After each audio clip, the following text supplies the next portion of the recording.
Hello everyone, good morning. আশা করি তোমরা সবাই খুব ভালো আছো, আমিও মোটামুটি আছি। আজকে ব্লগটা শুরু করছি সকাল থেকেই। তো চলো আজকে সারাদিন কি করি সেটা তোমাদের সঙ্গে আজকে শেয়ার করব।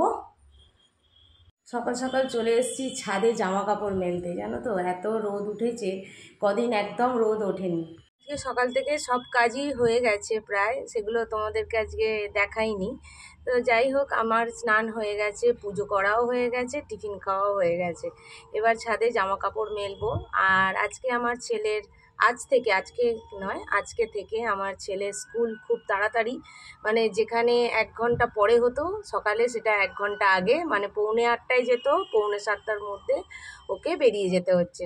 তো তাড়াতাড়ি ছুটি হয়ে যাবে, কেন কি গরম পড়ে গেছে বলে ওদের এরকম গরমকালে একটু মানে ছুটিটা আগিয়ে আনে।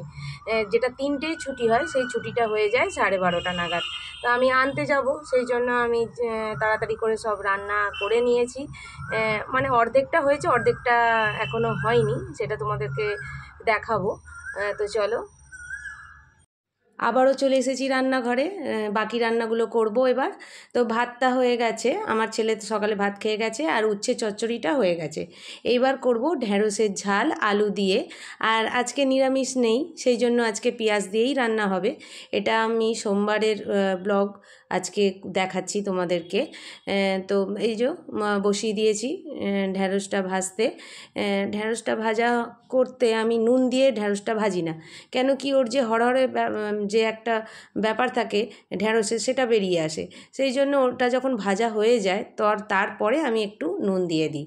তো যাই হোক, ঢ্যাঁড়সটা একদিকে হতে থাকুক, এদিকে মাছ ভাজা চলছে। মাছের ঝোল করব, ডাঁটা আলু দিয়ে মাছের ঝোল করব। ওদিকে ঢ্যাঁড়সের ঝালটা মোটামুটি হয়ে গেছে। তো তার আগে আমি এখানে ঢ্যাঁড়সগুলো ভেজে তুলে রেখেছিলাম। আর তারপরে ঢ্যাঁড়সটা হয়ে গেছে, হয়ে যাওয়ার পর আমি ডিমটাকে ভেজে নিয়েছি। ডিমটাকে ভেজে নিয়ে আমি ওটাকে তড়কা করব বলে বসিয়ে দিয়েছি। আর এদিকে দেখো ডাঁটা আলুর তরকারিটাও হয়ে গিয়েছিল। তাই যে ফাইনাল আজকে কি কি রান্না হয়েছে তোমাদেরকে ফাইনালি দেখিয়ে দিলাম।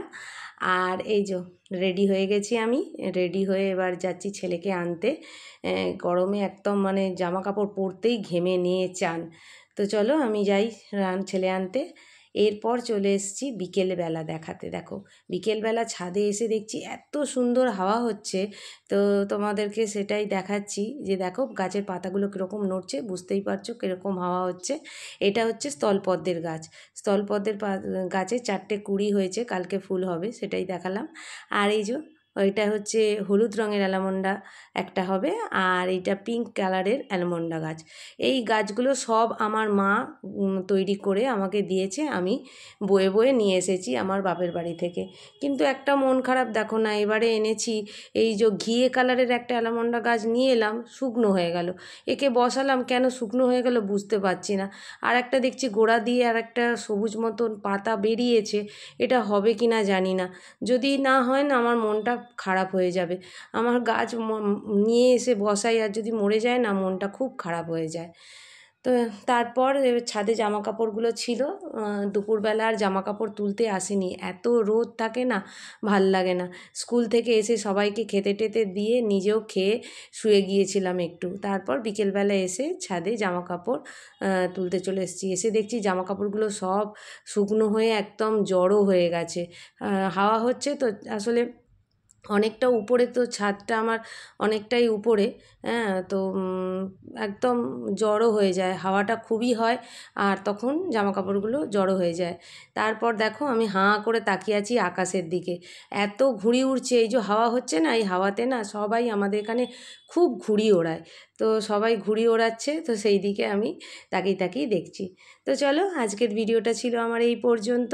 যদি আমার এই ভিডিও তোমাদের ভালো লেগে থাকে, প্লিজ আমার চ্যানেলটা তোমরা সাবস্ক্রাইব করো, আর অনেক অনেক লাইক শেয়ার দিও।